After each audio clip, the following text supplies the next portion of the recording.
UP में राम राज्य के नाम पर, राम राज्य के डिस्गाइज में हो रहा है रावण राज्य का निर्माण। और इसका प्रमाण आज आपको मिल चुका होगा। आप तक ये खबर पहुंच ही गई होगी कि यूपी में अतीक अहमद और इसके भाई अशरफ को एनकाउंटर में मार दिया गया। अब एनकाउंटर ही कहिए, क्योंकि अब तो एनकाउंटर सबके लिए आम है। गुंडा भी एनकाउंटर कर सकता है, पुलिस भी एनकाउंटर कर सकता है, कोई भी एनकाउंटर कर सकता है। और यूपी के अंदर कुछ भी हो सकता है, लॉलेस स्टेट है। आज से एक आध दिन पहले आपको मालूम है असद का एनकाउंटर हुआ, असद अतीक का बेटा और उसके साथी का एनकाउंटर हुआ। और आज असद के बाप का एनकाउंटर हो गया, अतीक का एनकाउंटर हो गया और अशरफ का भी एनकाउंटर हो गया। कल तक कुछ ऐसी चीजें थी जिन पर हम कह सकते थे, जिन बुनियाद पर हम कह सकते थे हाँ शूट आउट हुआ है, एनकाउंटर हो सकता है, हो गया हो, कुछ भी साफ नहीं था। लेकिन आज बहुत सी चीजें साफ हुई।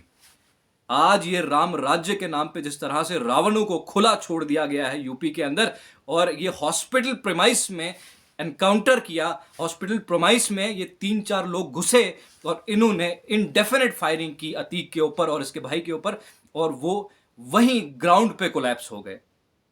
और ये बता रहे हैं कुछ मीडिया सोर्सेज के ये मीडिया इंटरैक्शन करने वाले थे। हालांकि वहां पर इन लोगों को जो है मेडिकल के लिए लिया था या ट्रीटमेंट के लिए लिया था, लेकिन अखबार की माने, खबरों की माने तो वो ये कह रहे हैं कि इनकी इंटरैक्शन होनी थी, मीडिया इंटरैक्शन करने वाले थे। हमें मालूम है इससे पहले आपने कितने मीडिया ट्रायल दिए इनको। आप ट्रायल देते हैं लॉरेंस बिश्नोई को। लॉरेंस बिश्नोई, अगर आपने किसी क्रिमिनल को ट्रायल देना है ना, मीडिया ट्रायल, उसका हिंदू होना बहुत जरूरी है। किसी मुसलमान शख्स को आप कोई ट्रायल नहीं देते, उसको कोई मौका नहीं देते।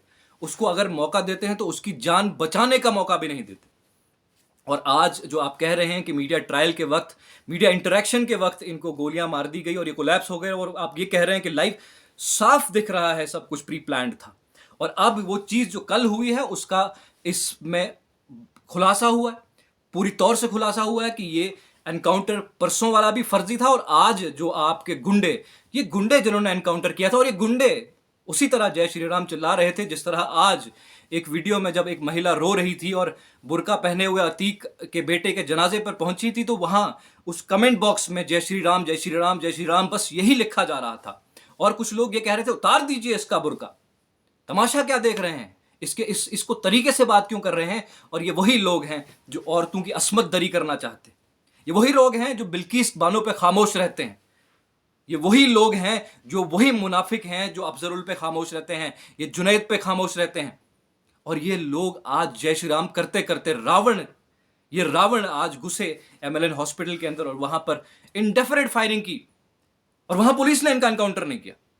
वहां पुलिस ने यह जहमत नहीं की कि इनकाउंटर किया जाए, क्योंकि ये तो अपने लोग हैं ना, अपने लोगों को छूट है, वो बलात्कार कर सकते हैं, वो रेप कर सकते हैं, वो गाली दे सकते हैं, उनके लिए सब खुला है, उनके लिए कोई रोक टोक नहीं है। लेकिन याद रखिएगा ये लोग, ये जो आप कर रहे हैं ना, ये अपनी नस्लों को तबाह करने की साजिश कर रहे हैं। ये बुनियाद है जिस बुनियाद पे वो चिताएं जलेंगी, जिन चिताओं को, जिन जिन लोगों को आप आज हीरो मान रहे हैं, जो लोग आज आपके हीरो हैं, याद रखना यही कल आपके गलों पे बैठे होंगे। और अगर जुडिशरी भी इस पर आज कुछ नहीं करती, अगर इस पर हरकत नहीं करती, तो यकीन जानिएगा एक दिन आएगा कि सीजीआई के गर्दन पर ये लोग तलवार लेकर बैठे होंगे और कहेंगे कि तू ये कुर्सी छोड़ दे, ये तेरी जगह नहीं है, यहां तेरी जरूरत नहीं है, यहां कानून भी अपना, यहां सरकार भी अपनी, यहां सब कुछ अपना, ये कुर्सी हमारी है।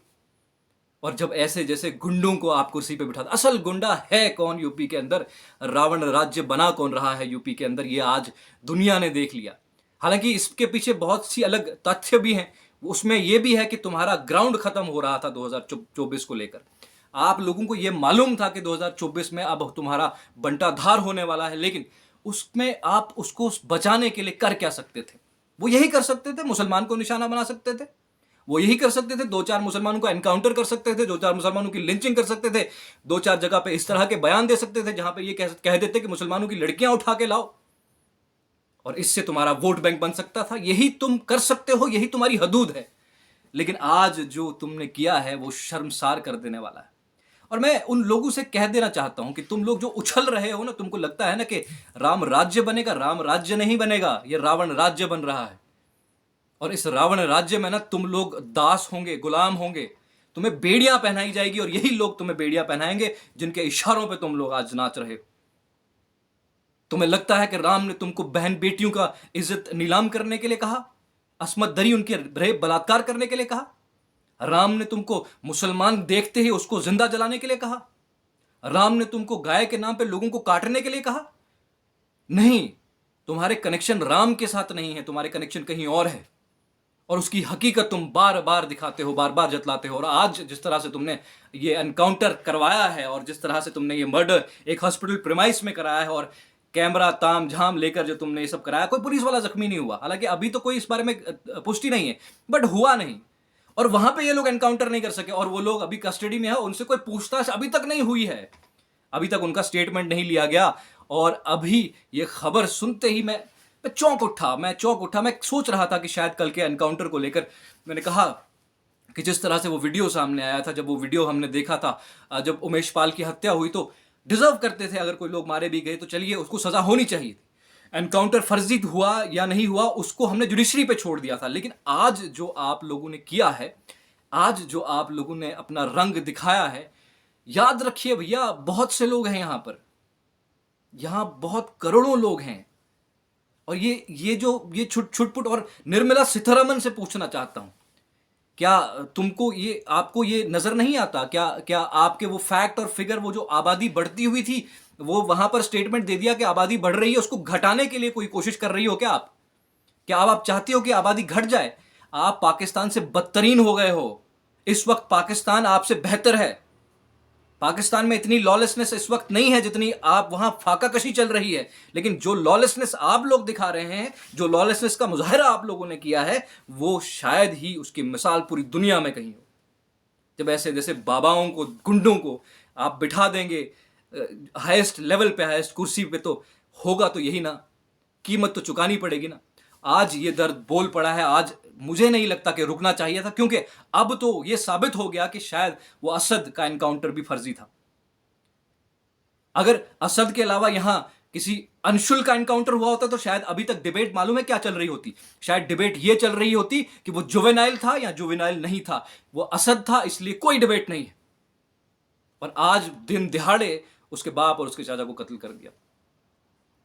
यह है कहानी यूपी के राम राज्य की।